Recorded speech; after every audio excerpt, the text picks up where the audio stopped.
Girlfriend হওয়া মানে শুধু এতটুকু নয়। যখন একটি রিলেশনশিপের কন্ট্যাক্ট নাম পরিবর্তন করে হাই বাবু সোনা করে দেওয়া মানে এটা নয়।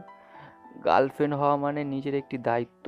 প্রতি মুহূর্তে সেই ব্যক্তির সাথে থাকা, তার মানসিক, শারীরিক এবং মানসিকভাবে সমর্থন করা।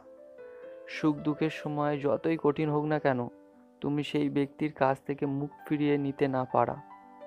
তার আর্থিক অবস্থা দেখে তার প্রচেষ্টা করা, তার ভালোবাসা থেকে তার যত্ন, সবকিছুর জন্য তাকে সম্মান করা। তোমার সততা, বিশ্বাস সবই যেন তার নামে হয়।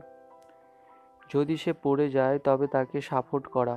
এমন পরিস্থিতিতে কোনো অজুহাত দিয়ে নিজেকে দূরে না করা। অনেক ছেলে আছে যারা তার ভালোবাসা পেতে ভবিষ্যৎ গড়তে দিনরাত পরিশ্রম করে যাচ্ছে। তবে তোমার সাপোর্ট এবং প্রশংসার প্রয়োজন, কারণ সেও মানুষ, তারও যোগ্য আছে তোমার প্রশংসা এবং ভালোবাসা পাওয়ার।